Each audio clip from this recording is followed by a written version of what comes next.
사라. 18절 내가 너를 고난하니 내게서 불로 연단한 금을 사서 부요하게 하라.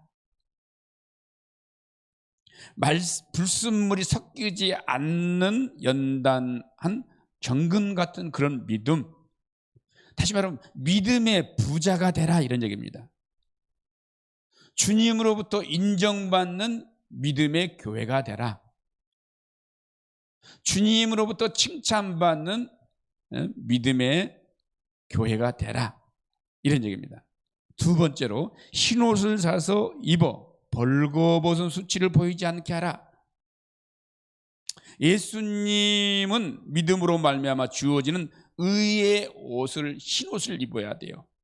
요한계시록 7장 9절에 보면은 14만 4천 명이라는 그런 인침받은 사람들, 소위 이제 구원받은 사람이라는데, 이것은 문자적인 14만 4천 명이 아니지요. 실수가 아니라는 것은 이건 누구나 다 아는 사실입니다.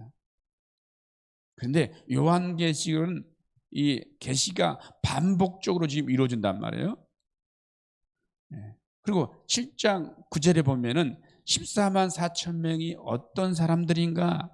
이것은 흰옷을 입은 무리가 많은 무리가 흰옷을 입은 사람들이다. 한번 볼까요? 7장 9절에 보면은 이 일 후에 내가 보니 각 나라의 족속과 백성과 방언에서 아무도 능히 셀 수 없는 큰 무리가 나와 흰옷을 입고 손에 종려가지를 들고 보좌 앞에 어린 양 앞에 서서, 23만 4천 명 누구냐? 이런 사람이라는 거예요. 실제적인 숫자가 아니라 많이 구원받는 사람이 많다는 것입니다. 그럼 이 흰옷 입은 사람이 좀 더 구체적으로 성경을 설명해 줍니다. 요한계시록 7장 14절에 보면은 내가 말하기를 내 주여 당신이 아시나이다 하니 그가 나에게 이르시되 이는 큰 환난에서 나오는 자들인데 어린 양의 피에 그 옷을 씻어 희게 하였느니라. 13절 말씀을 읽어드렸는데 장로 중 하나가 물어보는 거예요. 이렇게 흰옷 입은 사람이 누굽니까? 장로 중 하나가 응답하여 나에게 이르되 이 흰옷을 입은 자들이 누구며 또 어디서 왔습니까? 그러니까 아까 말씀한 대로 14절 말씀에서 답이 나오는 거예요. 큰 환난에서 나온 자인데 어린 양의 피에, 오늘 예수의 피로 제사받은 사람들이 바로 흰옷 입은 사람들이요, 우리가 14만 4천 명입니다. 다시 한번 말씀드려, 이것은 실수가 아닙니다. 지금 여기서 중요한 것은 14만 4천 명, 또 오늘 본문에서는 지금 흰옷 입은 사람 누구죠? 예수의 피로 제사함 받은 사람. 우리가 예수의 피 때문에 오늘도 하나님께 나올 수 있고, 우리가 예수의 피로 제사함 받고 예수의 피로 날마다 하나님께 가까이 갈 수 있습니다. 할렐루야. 그리고 세 번째 처방은 안약을 사서 눈에 발라보게 하라. 라오디게아 교회는 의학이 발달했어요. 의과대학이 있어요. 제약회사가 있습니다. 우리는 이 육신의 눈도 치료해야지만은 영적인 눈병도 치료해야 돼요. 다시 말하면 우리가 영적인 눈이 열려야 돼요. 그래야 자신을 바라보고 주님을 바라보는 눈이 열려야 됩니다. 할렐루야. 주여 내 눈을 열어 주시옵소서. 내가 믿음의 눈으로 하나님의 신령한 세계를 보게 하여 주시옵소서. 믿음의 눈으로 모든 사물도 보게 하여 주시옵소서. 믿음의 눈으로, 다시 말하면 주님의 시각으로 사람도 보고 교회를 볼 수 있게 하여 주시옵소서. 저는 예수 믿는 사람 2명에서 3사람만 있어도 교회가 성립이 된다고 믿습니다. 우리 주 예수님께서 주 예수의 이름으로 2-3사람 모인 곳에 나도 함께 있겠다고 하셨습니다. 주님이 함께 계시면 그게 진짜 축복받은 교회입니다. 19절로 넘어가봅니다. 물은 내게 사랑하는 자를 책망하여 징계하노니 그러므로 내가 열심을 내라 회개하라. 주님은 라오디게아 교회에게 말씀합니다. 열심을 내라고. 하나님을 향한 열정의 온도를 높여야 됩니다. 하나님을 향해 뜨거워져야 됩니다. 돈, 향락, 명예, 학벌, 권력 같은 것을 향한 열심은 대단합니다. 강원랜드 게임장에서 20시간 이상 서서 이 배팅하는 사람들이 있다고 합니다. 얼마나 열심입니까? 그런데 예수의 피로 제사받고 하나님의 자녀가 되고 다시 오실 신랑 예수를 기다리고 있다는 그런 그리스도인들이 하나님을 향한 열심이 너무 식어졌습니다. 그래서 사도 바울은 로마서 12장 11절에 열심을 품고 주를 섬기라고 그랬습니다. 하나님을 향해 열심을 품고 사람들을 향해 긍휼의 은총을 입어야 될 줄로 믿습니다. 그다음에 두 번째는 회개하라.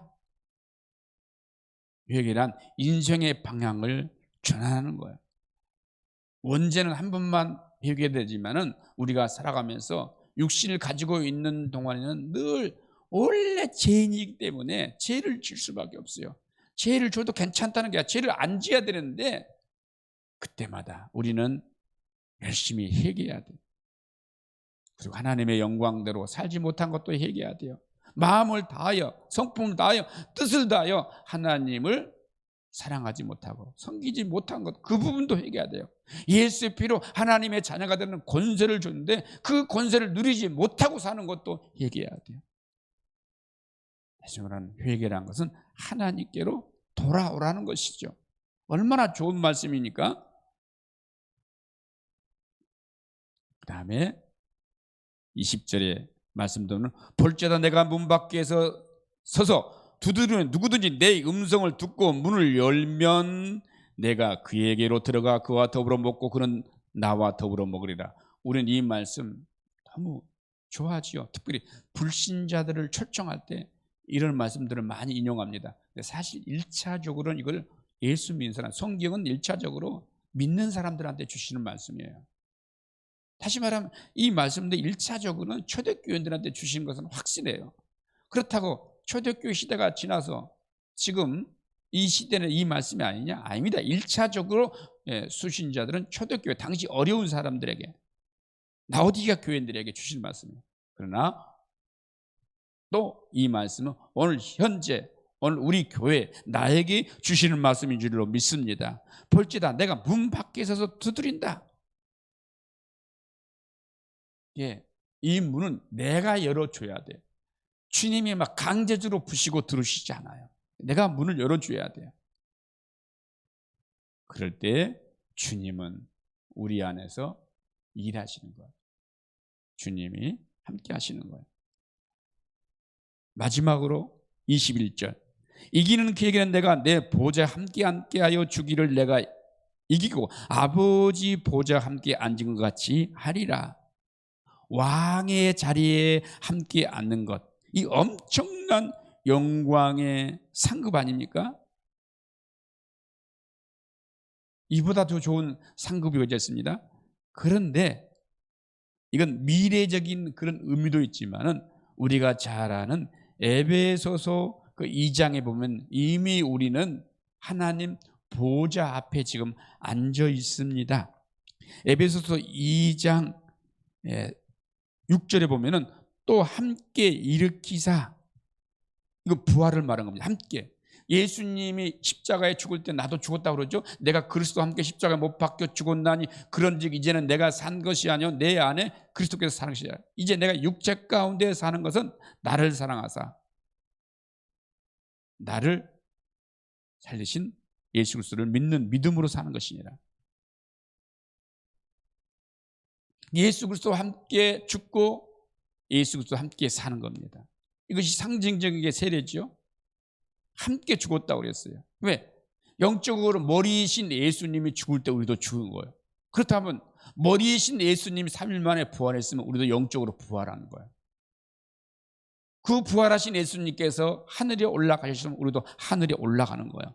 그래서 에베소 2장 6절에 보면은 또 함께 일으키사 그리스도 예수 안에서 함께 하늘에 앉히시니 이런 말씀이에요. 이 영적으로 이미 우리가 하나님 보좌 옆에 있는 거예요. 큰 축복이죠. 그래서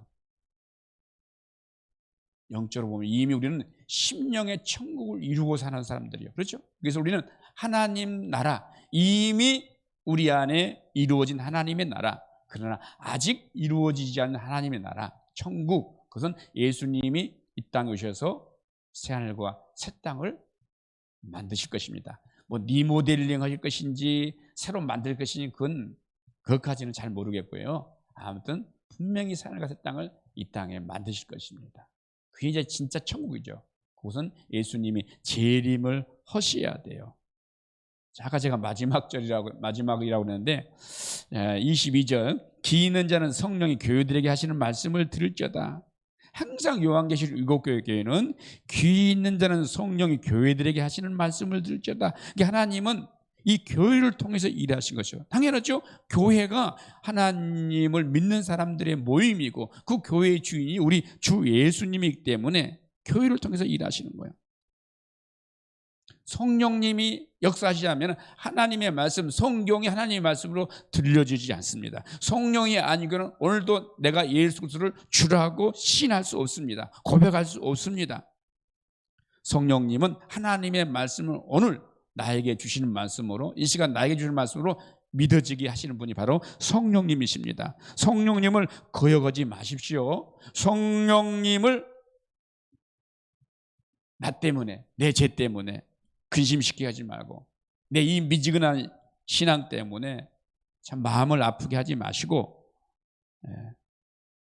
열심을 내서 주를 품고 주님 앞에 더 가까이 가기를 축복합니다. 성령님은 오늘도 우리를 위로하시고 중보하시고 진리를 가르쳐주시고 진리 가운데 예수님께로 인도하고 계십니다. 우리 성령님의 역사가 정말 뜨겁게 일어나는 성령의 불타는 교회가 되도록 우리가 힘써 주님을 사랑하고 말씀을 따라 사는 저와 여러분이 되기를 축복합니다. 할렐루야.